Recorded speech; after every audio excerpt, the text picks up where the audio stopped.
Welcome to Ghouls Night Out with your hostesses, Brandy and Jody.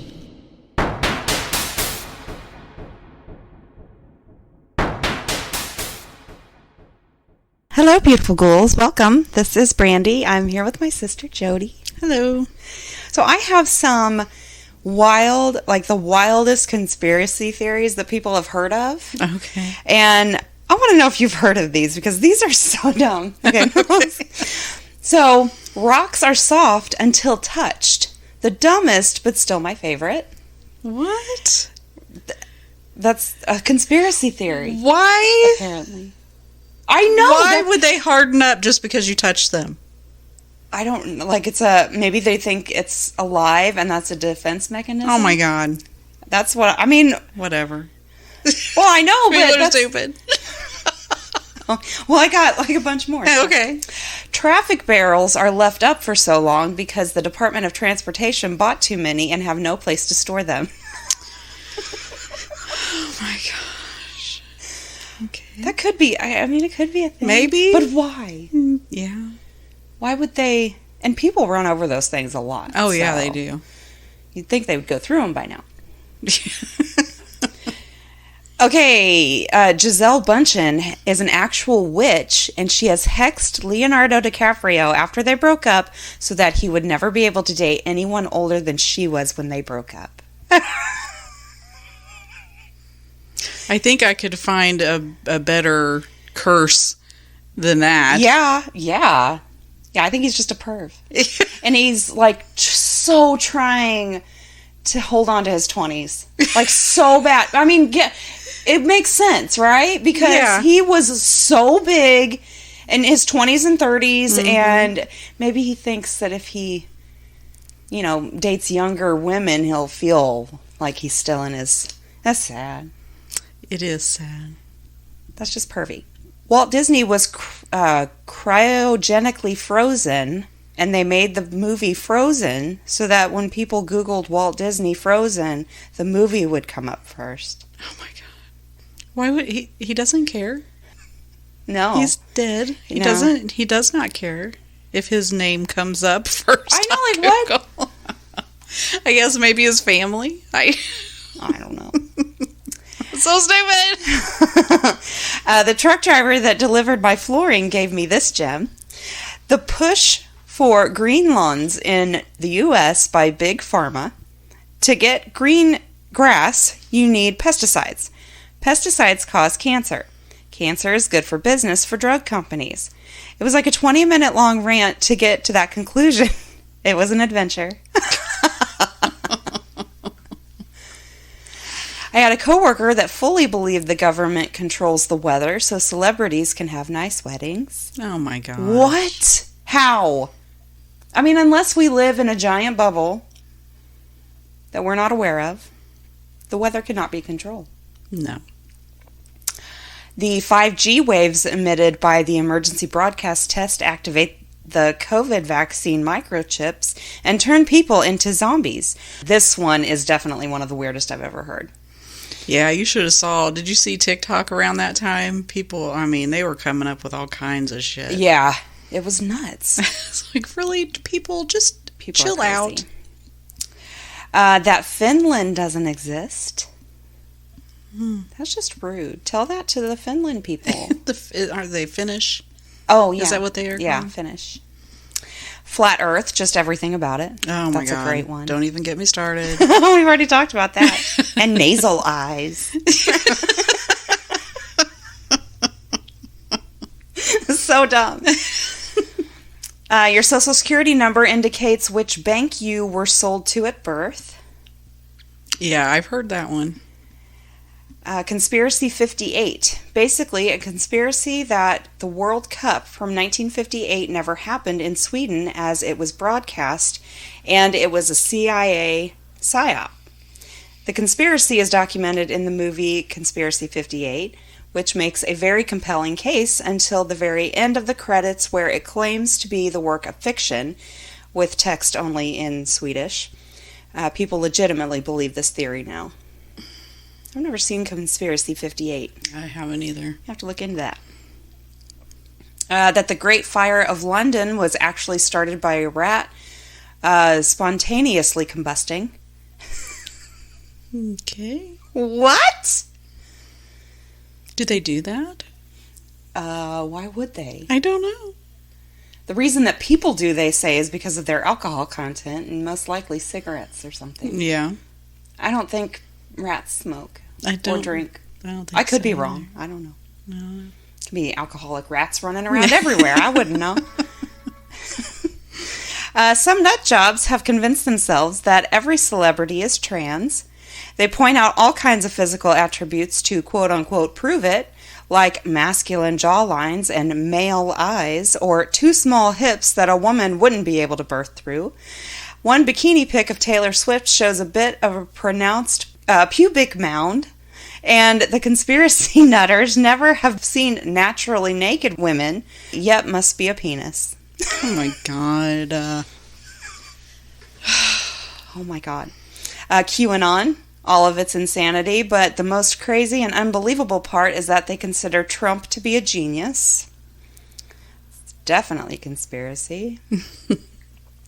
One of the wildest ones is that Charlemagne's grandson moved the calendar forward 300 years, and thus the Dark Ages never happened. What? How are people coming up with this stuff? Seriously, I mean, they must be really high, right? Something. Mass shooting victims being crisis actors. A majority of my church I grew up with was shot up with a lot of people I cared about and loved in it. Many who are dead now. The amount of brain-damaged fucking idiots that are willing to openly discuss your dead friend being a crisis actor was infuriating and caused me to abandon so many relationships with dumbasses who genuinely fell for some of the bullshit that was spread. The bullshit Alex Jones put Sandy Hook families and others through makes me cringe. People can be so cruel and shitty and stupid sometimes. It's literally the craziest shit that I had a hard time unpacking. So what? They think they're just actors? Yeah, Is that what they're saying? Yeah, they think that these mass shootings didn't happen. So when you see people, like victims' families and stuff on news or like press conferences or whatever, that they're actors. Why would they do that? I mean, to get the country fighting about guns and gun control and all that shit. oh my god. That's what they think. Which I have seen. So I have seen a clip of this one guy who was supposed to be the parent of one of the Sandy Hook children that was killed. And before he goes up to the podium, he's like laughing and stuff with these people, and then he turns around, he like takes a deep breath, and he walks up to the podium, and he's like all sad and shit. It's weird. It is weird. I don't know. Well, maybe there's more shit going on than we know about. I mean, I don't know. Any of these could be true. Who knows? I mean, these all could be true. Who knows? Nasal eyes. That is not true. I don't care what you say. What? You don't think the earth is flat? No. Okay, I randomly heard recently that they get transplanted kidneys out of prisoners. Not deceased donors, not kidney donors who agree to donate, but people who are in the American penal system. Well, maybe that should be happening. You took a life, we take a kidney. But only to people where it's totally like, they did it. Yeah. Yes. Not the ones that were incarcerated and they didn't actually do it. Yeah. If there's So any they have question, they have to be 100% guilty. Then we take your kidney. Then we can take your kidney. If we're not sure, we won't take your kidney. Well, that would probably keep people out of jail. Maybe. that might help. You'd be like, congratulations, you murdered someone. You have now donated a kidney. Yes. It's just like in the, other countries where they chop off your hand for theft. Oh, yeah. That keeps people from thieving, doesn't it? Well, if you don't have a hand, definitely won't be stealing. Before that. Oh, and other people. Yes. Okay, gotcha. And the last one, that owning chickens are a gateway drug to believing conspiracy theories. Oh, my God. They couldn't just want fresh eggs, That's funny. I think it's just hillbillies that own chickens. I could be wrong. Actually, I see people with chickens running around their yards all the time around here. Yeah, people will do it so they can get fresh eggs. It's very cute. Yeah, and usually I think they end up giving the eggs away because they get so many. Yeah. But I think some people sell them. Yeah. Fresh eggs. Yeah. Doesn't have anything to do with conspiracy theories. No. All right, so I found another book. We'll hopefully see if these are better. Okay, so this book is Beyond the Path, True Tales of Terror in the Woods by Eric Lake. Stay out of the woods. Yes. Please. Well, then we wouldn't have these wonderful books. That's true. Okay. For as long as I can remember, I've wanted to be a police officer. When I was a little kid, it was the uniform, the gun, and the power that drew me in. But as I got older, it became about my love for helping people. I was always a lonely kid, a lot more mature than everyone else my age, and growing up on a reservation didn't leave a lot of room for outside exploration and diversity. That's why, when I was finally able to get my dream job, I chose to do so off the reservation, but close enough to it that if my family ever needed anything while I was on duty, I would be the one to respond to their calls. Also, I grew up believing in a lot of stories that most people would consider urban legends or even fairy tales. But I've seen some things in my life that defy explanation, and the only answer I've ever been unable to come up with was that those old legends passed down through the generations are real and true, and anyone who doesn't at least try to understand that, well, they're the ones living in the fairy tale as far as I'm concerned. However, I never expected to have such an up-close and personal experience with a supernatural, legendary being. It just never occurred to me because, from what I was taught, if you live a good life and leave them alone, they will also leave you alone. Let me tell you about how I came to witness something so supernatural and out of our realm of possibility that it still terrifies and exhilarates me to this very day. Life as a rookie cop was both thrilling and nerve-wracking, a tumultuous journey filled with uncertainty and unpredictability. I had recently joined the small-town police force near the reservation I had grown up on, eager to make a difference and prove myself. But the calls I had responded to thus far were nothing more than mundane disputes and petty thefts. That was until the night the woods called out to me. I had heard more stories about these dense, isolated woods that sprawled beyond our town's borders than you can imagine. They weren't just about legends and supernatural beings and beasts, though. There were also many tales of eerie screams and otherworldly sounds that echoed through the forest, stories passed down through generations. The natives on the reservations aren't the only ones with legends around this area of the world. The locals spoke of ancient legends of something lurking in the darkness, something that should remain undisturbed. It was a cold, moonless night when I received the call that would forever change my life. The dispatcher's voice crackled through my police radio, her words sending a chill down my spine. Reports of strange screams and ominous sounds were flooding in from the woods, and my heart raced with a mixture of dread and anticipation. As I sped towards the forest in my patrol car, my mind raced, contemplating the unknown terrors that might await me. I couldn't help but wonder if this was some sort of initiation, a test of my mettle as a rookie cop. My training had taught me to be prepared for the unexpected, but nothing could have prepared me for the darkness that loomed beyond those trees.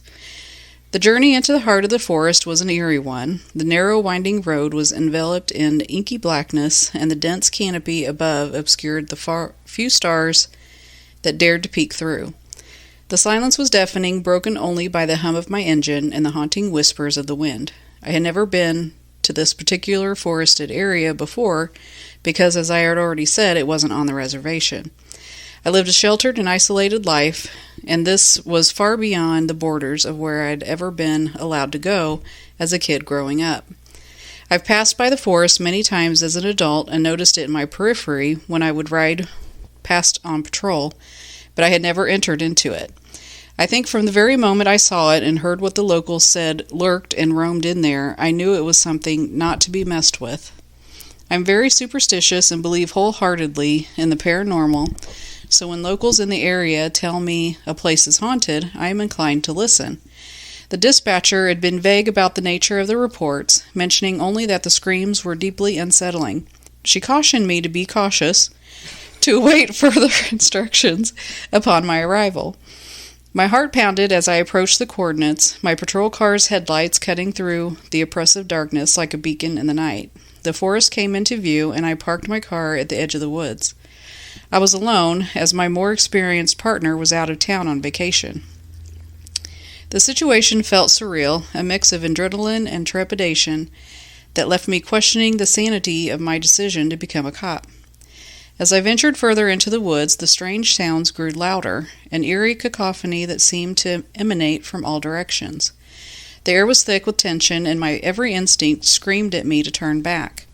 I wished for the comforting presence of my mentor, Officer McAllister, who had taught me everything I knew about police work. I longed for my great-grandmother, who knew how to ward off the evil spirits of the forest and the lands around it, or at least how to get rid of them and keep them at bay. But I was alone, with nothing but the dark trees for company. The echoes of the screams became more distinct, and I strained my ears to pinpoint their source.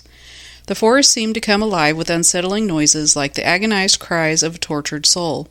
Branches cracked underfoot, and the underbrush rustled with unseen movement. My flashlight swept over the gnarled trees, casting eerie shadows that seemed to dance with malice.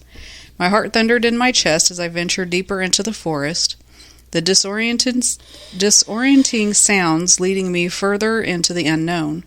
That's when I saw it, a pair of yellow eyes gleaming in the darkness.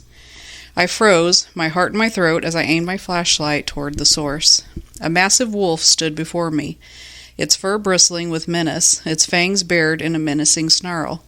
I knew wolves were common in these parts, but something about this one sent shivers down my spine. It wasn't an ordinary wolf. There was an intelligence in its eyes, a malevolence that was unmistakable. It watched me with a predatory intensity, sizing me up as though I were its prey. My training kicked in, along with my upbringing, and I reached for my sidearm, my trembling hand gripping the cold steel. I aimed it at the creature, ready to defend myself if necessary. I had been taught to handle situations like this, but the rules seemed to blur in the eerie glow of the flashlight. The wolf and I stood in a tense standoff, neither of us making a move. I hoped that my presence would be enough to deter it, to send it slinking back into the shadows where it belonged. But the wolf remained resolute, its growls growing louder and more menacing. Then, with a sudden, unnatural fluidity, the wolf began to transform. Its body contorted, limbs shifting and elongating, fur giving way to sickly grayish flesh. At first I thought it was just a trick of the light, or perhaps of the mind, but then it dawned on me that it was really happening. I wanted to run, but couldn't. It was like watching a terrible car accident and wanting to look away, but being unable to. Every ounce of my being and my body was aching to run, screaming in terror from the monstrosity before me, but all I could do was witness it all. I watched in horrified fascination as it transformed into something more than a beast, but less than human, a creature that should only exist in the darkest of the myths and legends I had so often been taught about as a child and young adult. The transformation was grotesque and painful to witness. The creature that had once been a wolf now stood before me as a werewolf, its snarling maw filled with dagger-like teeth. Its eyes retained that same malevolent intelligence, and its posture exuded a predatory confidence. Fear and disbelief gripped me as I struggled to comprehend the surreal nightmare unfolding before me. My training had never prepared me for this. I had been trained to handle criminals, not creatures of the supernatural. This was beyond the scope of anything I could have imagined. The werewolf's snarl deepened, and it lunged at me with incredible speed and force. Panic coursed through my veins as I fired my weapon, the deafening shots reverberating through the forest. The bullet struck the creature, but it seemed unfazed, its monstrous form closing the distance between us with each leap. I stumbled backward, my mind racing for an escape, but the nightmarish creature was relentless. It clawed at me with unnatural strength, and searing pain erupted as its razor-sharp claws tore into my flesh. I cried out in agony, my flashlight falling to the forest floor. Desperation fueled my struggle, and I continued to fire my weapon, the gunshots echoing through the forest as though it were a battlefield. But the creature seemed impervious to my bullets, its monstrous form undeterred. In a final act of desperation, I swung my flashlight like a makeshift weapon, striking the creature across the face. The blow momentarily disoriented it, and I used the opportunity to scramble away, my heart pounding and my body aching. I didn't look back as I fled through the dark woods, every step filled with terror and the realization that I had encountered something beyond the realm of possibility. The echoes of the creature's growls and the nightmarish encounter haunted me as I stumbled through the forest. Eventually, I found my patrol car and sped back to town, my wounds throbbing with pain. I was covered in dirt, blood, and fear, my mind reeling from the surreal encounter with the werewolf. The dispatcher's voice on the radio was filled with concern, instructing me to return to the station immediately.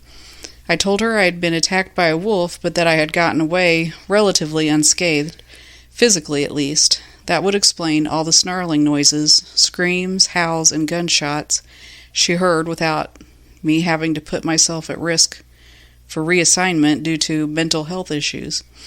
I never spoke of the ordeal to anyone, and the incident remained shrouded in secrecy. The forest's sinister secrets and the existence of supernatural creatures were not to be shared with the world. I underwent medical treatment for my injuries, and my encounter with the werewolf became a nightmarish memory I hope to forget. But I can never escape the image of those yellow eyes, the snarl of a creature that should not exist. It was a reminder that there are forces beyond our understanding, lurking in the shadows, waiting to be uncovered. The night the woods called out to me, I was forever changed. A rookie cop had glimpsed the unimaginable and lived to tell the tale. Several times, some of the older members of my family would randomly start talking about the creatures in the woods, like the werewolves and the other shapeshifters. There must have been something on my face, because they would almost always ask me afterwards if I had ever seen anything like that. They only asked me and 2 others, and those 2 others admitted to their experiences. The elders knew, but they never forced anything out of me. Maybe one day I will tell them, but the problem is, I feel like if I do, I will then initiate into some sort of secret club of those who got a peek into the unknown, and I don't want that. I don't ever want the unknown to peer back at me again. Thank you for allowing me to get this off my chest. It feels like a huge weight has been lifted off of me, and I hope my story will help other people come to terms with all their experiences that they couldn't help but keep a secret. That is fucked up and weird. So, when you first started telling me the story, I thought Bigfoot. Mm-hmm. Like screams in the woods. Yeah. So that was my thought when, you started telling it. Then he saw a wolf, and I was like, okay, so that was the werewolf. Mm-hmm. I figured screams and stuff was the human shape-shifting into the werewolf. That's fucked up. Yeah. Then the wolf changed into a werewolf. And then, it got a hold of him, and he got it with a flashlight? Like, the bullets didn't... Okay, so, I am not a closed-minded person. I do believe there's things out there. There could be Bigfoot. Absolutely. Yeah. But I am sorry. I cannot.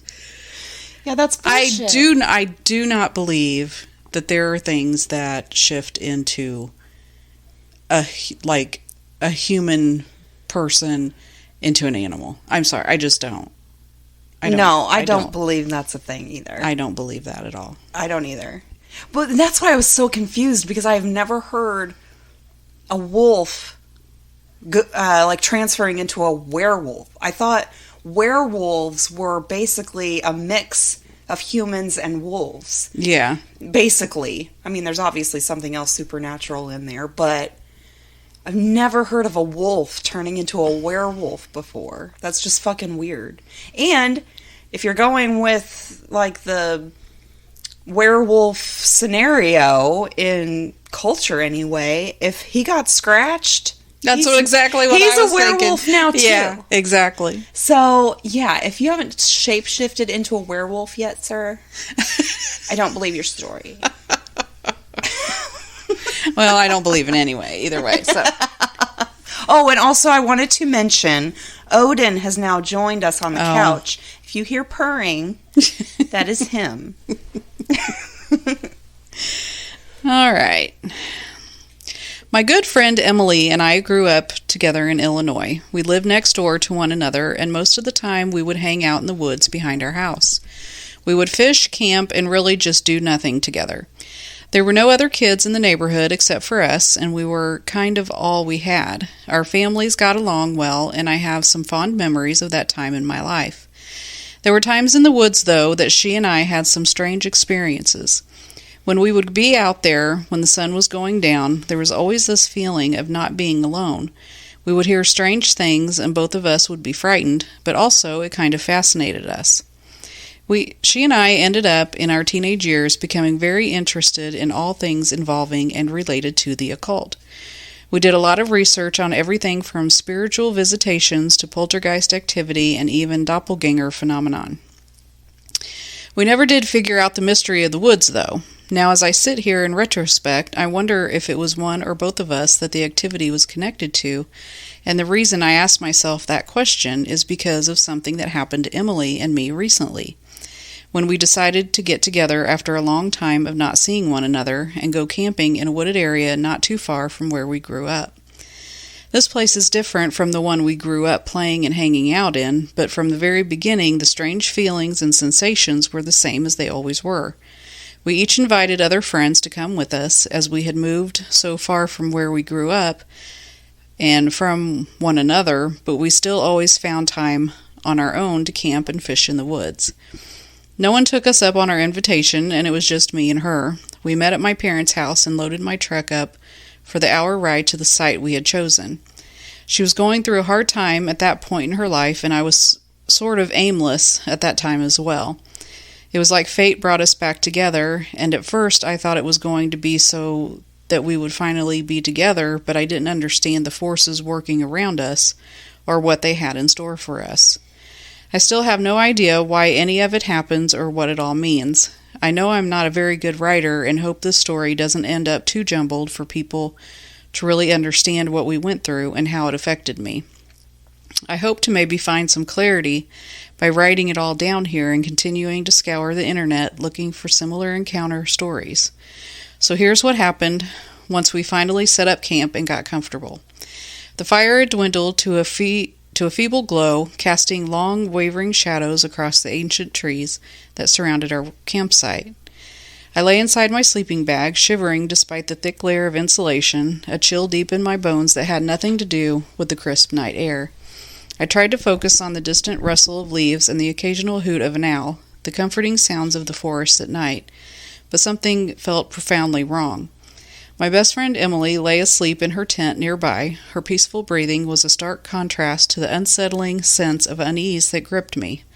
It was that old feeling we both would get in those old woods behind our houses. The fire had been her idea, an attempt to ward off the encroaching darkness and the eerie stories we'd heard about these woods. We knew that there were many legends associated with where we were, but that was the case with our old stomping grounds as well. So it wasn't anything new, and it didn't change how we felt about the place, one way or another. As a seasoned camper, I usually reveled in the tranquility of the wilderness, but not tonight. That serenity had been shattered. I couldn't help but feel watched, as though 1,000 unseen eyes were fixed upon me, their gazes drilling into my soul.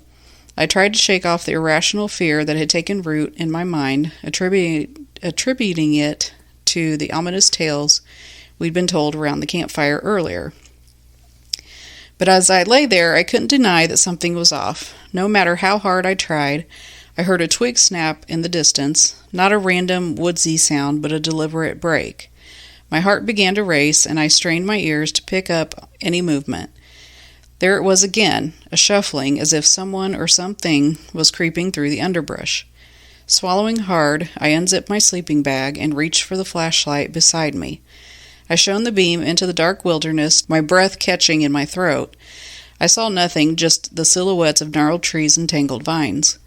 My mind, always so rational, raced with irrational fears. I knew I had to check on Emily. Perhaps my imagination was getting the best of me, but the idea of being alone in this deep, remote forest was too much to bear. With my flashlight in hand, I quietly approached her tent, unzipping it just enough to peer inside. To my relief, Emily was lying there, her chest rising and falling with each slow breath. The sight of her peaceful slumber was a brief balm to my anxious heart, and I retreated from the tent, determined to calm my racing thoughts.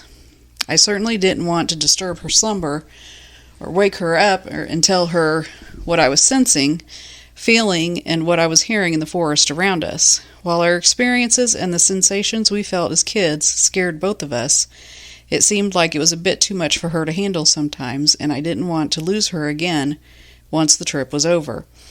I also didn't want it to be cut short because one or both of us were too fearful to stay there the whole time we had planned to. I walked back to the campfire and added more wood, hoping to dispel the eerie feeling that had settled over me. The flames crackled to life, sending sparks dancing into the night sky, but the oppressive sense of being watched remained unrelenting. Minutes passed, maybe hours. I tried my best to relax and calm my racing mind like I had always had to do when this happened to me as a child, but the weight of unease never lifted. Then a soft, otherworldly sound reached my ears. A whisper, faint and melodic, like a haunting tune sung by the wind. It seemed to emanate from the shadows themselves, a spectral echo of something lurking beyond my sight. A shiver ran down my spine, and I called out to Emily in a hushed voice, hoping she might have heard it too. I figured she had woken up on her own, and a part of me deep down inside was hoping that she had, so I didn't have to deal with the added fear of losing my mind. There was no response from her tent.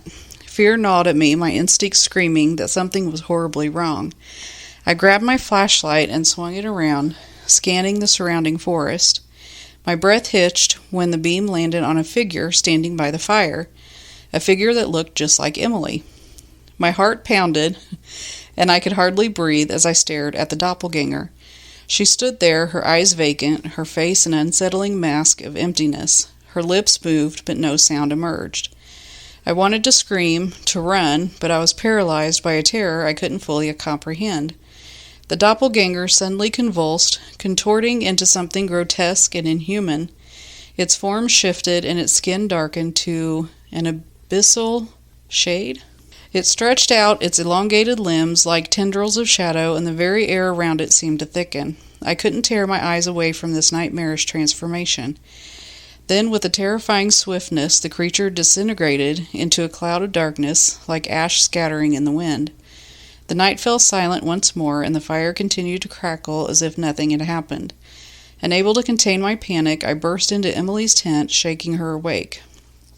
She stared at me with bewildered eyes, her voice groggy and disoriented. She had been sleeping peacefully the entire time, completely unaware of the horrors that had unfolded outside. I stuttered out what I had witnessed, my voice trembling with fear, but Emily dismissed it as a nightmare, attributing it to the eerie ambiance of the forest and the unsettling stories we'd been told. The rational part of my mind clung to her explanation, but I couldn't ignore the lingering unease. A small part of my mind suddenly snapped back to the reality that no matter what, I didn't want to scare her, and I didn't want her to leave. I smiled at her, apologizing for being so silly, and waking her up, and turned to leave. She grabbed my arm and smiled, telling me she appreciated me. It was so genuine it almost made me forget what had just happened to me. Almost, but not quite. With trembling hands, I zipped up her tent, ensuring her safety. We decided to keep the fire burning and stay awake for the rest of the night. The ominous presence in the woods was undeniable, and the fear that had gripped me refused to loosen its hold. Time crept by an excruciating pace. each rustle of leaves, every distant hoot of an owl seemed to conspire against us. We sat huddled together, our backs to the fire, too afraid to look out into the darkness that loomed beyond. As the hours ticked away, I couldn't help but wonder if the forest itself sentient was... that didn't make sense. A malevolent entity that had awakened to torment us. Okay, it's saying that Emily told me about a time where she had experienced the same thing, only the doppelganger that appeared to her out there was of me. She never told me for fear I would reject her, but what did it all mean? Okay, and that's all I got. So there are doppelgangers in the woods now? That is creepy. Well, see, I don't think I'm going to read these stories anymore because we've heard many, many doppelganger stories. Mm-hmm. But have we heard any where they, shift into a weird creature? Well, what I got from that is, I didn't think it shifted into a creature. I thought it shifted into, a dark shadow and, dissipated. Well, it shifted, yeah. Which, in the doppelganger stories that we've heard, they don't ever see them, they're always, walking around a corner. Yeah, exactly. They don't... So, maybe that is what happens when they go back to where they came from. Who knows? I don't know. Those stories just seemed a little bit too out there for me. Maybe. All right. This week I have when people's guts told them stuff. And they listened, right? Okay. Yeah. I like those stories. So not mine, but my mother's story. I was 5 and walking with my mom to visit a friend. We were going to have lunch and see her new kitten. We walked up the driveway, and my mother stopped to look at the front of the house. She noticed all the windows facing the street were closed with the curtains down. This is very unusual for her friend, who enjoyed watching birds at the feeders placed throughout the yard. She quickly picked me up and began to back down the driveway. I protested that I was hungry and wanted to see the kitten. My mom hushed me and carried me home. This was in the late 70s, before cell phones. She called her friend several times and called my father and asked him to check on her friend as she was worried. My mom was right to be worried. Her friend had been raped and murdered by an intruder. He was never caught. Something about those closed drapes warned my mother away from that home and may have saved us from an encounter from an evil person. Ooh. That gave me chills. Yeah. That is creepy. Next one, I was pregnant in the very early weeks, 5 or 6 weeks, and started getting these intense pains on the right side of my abdomen. It was so extremely painful that I woke up in the middle of the night and couldn't make a noise or move. I went to my doctor the next day, and he said I was being hysterical, and it's completely normal to be in pain when you're pregnant. What? No, it's not. I'm going to find a new doctor. He's an idiot. No shit.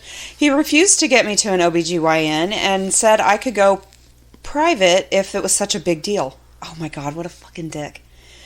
I went to a private scan, and my pregnancy was ectopic. Imagine that. Stuck in my fallopian tube. Yeah, that's not painful at all. You're hysterical. Oh my God. My tube had ruptured and I was bleeding internally. Oh my God. Oh my God. I was rushed to the hospital and had surgery to remove my tube that night. If I hadn't been booked that scan, I would have died in my sleep in that night due to internal bleeding. Oh my God. I bet that doctor was going on vacation or something. Or is just stupid. Yeah? Ugh. Anyway. Not me, but my mom when I was a kid. She came home in the middle of the day, and our family dog just seemed off when she greeted her at the door. She would settle down, but wouldn't leave my mom alone and just seemed agitated. Now, she was an extremely anxious dog who'd get terrified by the most innocuous things, so my mom easily could have just written this off as our pup being her anxious self. But my mom couldn't shake the feeling that she was desperately trying to tell her something. So she loudly declared in a sing-song voice that it was time to go for a nice long walk. Then she left the house and called my dad. When we got home, the door to our basement was wide open. A bunch of electronics were missing, and the stereo in my bedroom upstairs had been partially disassembled. So we figured that when she walked in the front door on the main floor of our house, there were at least 2 burglars in the house with her. One at the basement below who ran out the back door, and the other was in my room upstairs who ended up trapped by my mom's arrival and didn't leave until my mom loudly announced that she was leaving with the dog. Who knows what would have happened if she hadn't listened to her instincts and ended up running into the burglars upstairs. Oh, that's scary. And she didn't listen to her instincts. That was her dog. Yeah. That puppy was like, listen, bitch. We need to go. Glad you're home, but let's get out of here. Next one, I was a rower in high school and college. We practiced on a massive river in my city, and there were tourist boats, rowing teams, and sailboats, you name it. One day, I was leading a 4-seater and sitting at the stern of the boat when I noticed a small sailboat coming toward us with some serious speed, but I didn't say anything because those boats can turn on a dime. I looked over again a few seconds later and thought to myself, they aren't going to turn, even though they easily could have. I screamed for more pressure and everyone was confused, but they did it anyway. Less than 10 seconds later, the sailboat crashed into us, missed my torso by about 6 inches, snapped my oar in half, bruised 2 of my ribs, and crushed the stern of the rowing shell. Without the extra bit of power, I would have died, and some of my teammates would have most likely been seriously injured. Holy shit. Dang. I was driving along a rough mountain road heading home from work. The mountain pass ends at a lake, and you drive around the lake to meet up with the main road. I got to the bottom of the mountain and started down the lake road and saw this stunning bright rainbow over the lake. I had this weird gut feeling and urge to stop and look at it. With the way the sun was shining, it didn't make sense that there would be a rainbow, but it was mesmerizing. So I stopped and stared at it in awe. A couple of seconds later, as soon as I looked back at the road, a massive boulder came barreling down off the cliff above, about 20 meters in front of me, hit the road, and smoked all of the concrete barriers as it went into the lake. I would 100% would have been killed by if I hadn't stopped. Ooh, where did the rainbow come from? That was a fucking guardian of some sort. Wow. They were like, look, pretty rainbow, stop, hurry, pretty rainbow. Rainbow where it shouldn't be. Look, seriously, who stops to look at a rainbow? Yeah, usually you're just like, oh, that's cool. And you drive just keep on by. going. Weird. My husband and I were snorkeling in the late afternoon, early evening in Hawaii on our honeymoon. It was this beautiful bay, and the marine life was unforgettable. My husband got excited and waved for me to swim out farther to where he was. He's a very strong swimmer and likes to push boundaries as well. When I got there, there were all these fish tightly packed into the rocks. Hundreds of them were squishing in as tight as possible. When I saw that, my gut feeling was, we need to get the fuck out of here. He didn't realize this was a fear response from the fish and was so excited to see so many. I begged him to get out of the water. Something was wrong. Fish don't behave like this. I got desperate and even tried pulling him along with me. Finally, instinct took over, and I took off back to the shore. He followed me around 10 minutes later, annoyed that I had cut off the swim.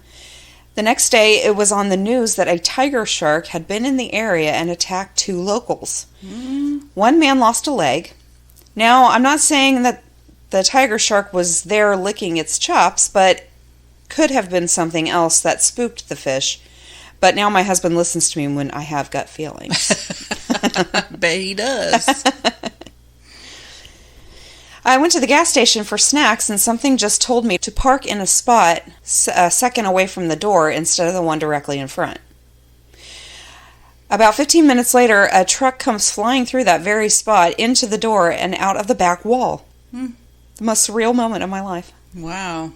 Yeah, that would be fucking crazy. In middle school, I was up late one night. My mom and brother were asleep, and my dad had gone on business. I had left the dog out, and when I went to go get him, I got a bad feeling that someone was out there. There wasn't really a reason to feel this way. It was just dark, but I got spooked, so I put the chain lock up on the back door when we got back inside. Back then, we never locked our doors. A few minutes later, the dog is drinking by the back door and suddenly stops and starts growling like a low grumble at the door. I was sitting where I could see the dog but not the door. Then I hear the door pull open and the chain lock catch. The dog started barking like crazy, and I ran upstairs to wake my brother up. He went out and looked around, but there was no one there. I think the dog's barking scared them away, but I don't know who was out there or what would have happened if I hadn't locked the door. Hate stories like that. I know. Thank God they locked the door. Mm-hmm. Everyone was at home but my brother. I was chilling in the living room, and my mom was in her room. My mom comes barreling out of her room, out of breath and in absolute panic. She grabs my arm and says, "When's the last time you talked to your brother?" I told her to relax and that he had just left for a ride on his motorcycle. She wouldn't relax and made everyone call him. She called him multiple times. At first he wouldn't pick up, but then finally did. He had been hit by an SUV maybe 5 miles from our house, and the SUV took off. He ended up in a ditch, but he was wearing his protective gear, and thankfully the car hit the bike, not him. Just a couple of bruises. Somehow she knew the moment it happened. Mothers truly know everything. Fuck yeah, we do. There were about 4 of us in the car. My friend was driving, and our friend in the back yelled to stop the car immediately, even though we had a green light we were coming up on. A semi ended up blowing through the red light. He later said he felt like it wasn't even him saying it, and he had no idea why he yelled it, other than a bad feeling. Ooh. That's weird. Yeah. I was up in northern Pennsylvania and had a gut feeling I needed to turn around and walk out of the woods I was hiking. It turned out to be a good idea because I saw a big cat that was tracking me on my way out.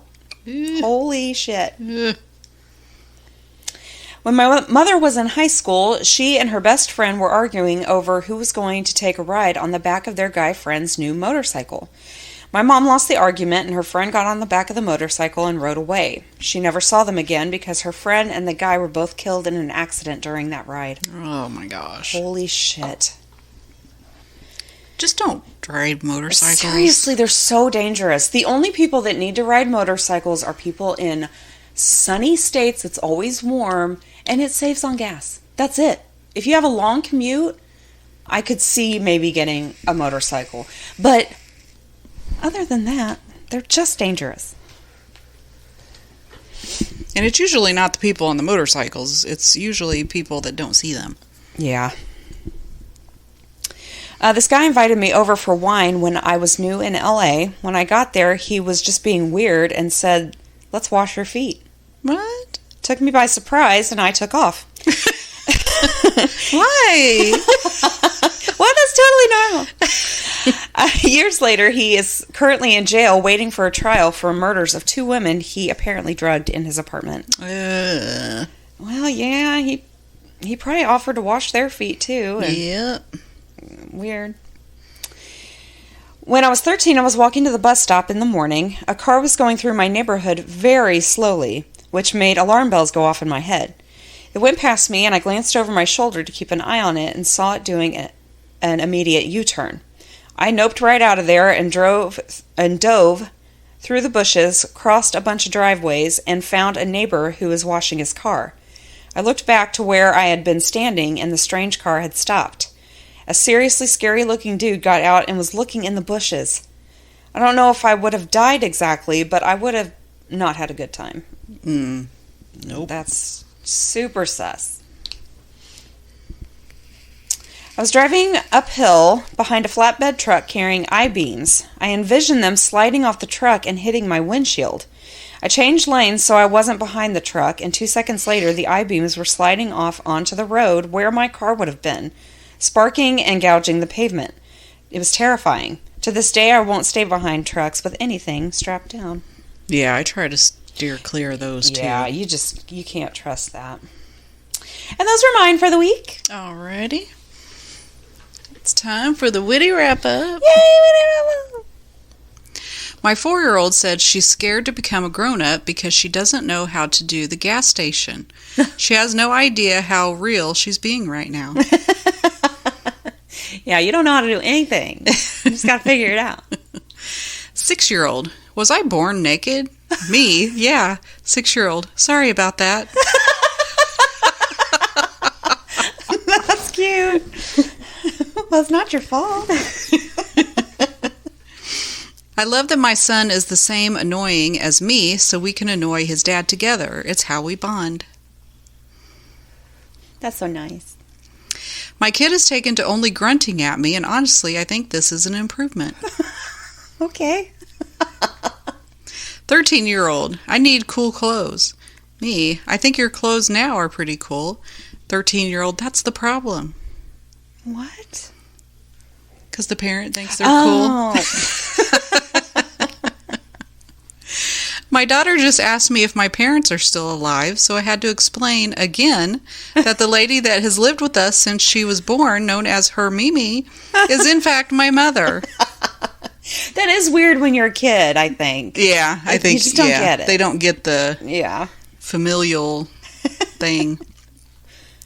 My kid hasn't finished her homework, but she did call a family meeting to show us the 20-slide presentation she created on why she could get a cat. That's adorable. Yes. She deserves credit for that. Yes, that's extra credit. Yes.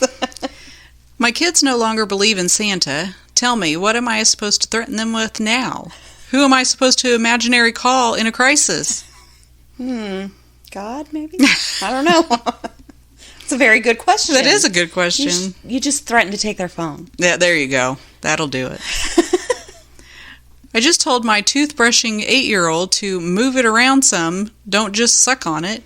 And I didn't even laugh, so I'm nailing this parent gig. Yeah, that's impressive. I would have laughed. I would have too. Me, sorry I'm late. My toddler made me find his blue socks. Friend without kids. I don't believe a 3-year-old can make you do anything. Oh, they don't have kids. No. Not at all. Putting one kid to bed. Bedtime is at 7. No later. Putting 2 kids to bed. You can stay up and read for 20 minutes. Putting 3 kids to bed. You can watch Cocaine Bear with me as long as you're quiet.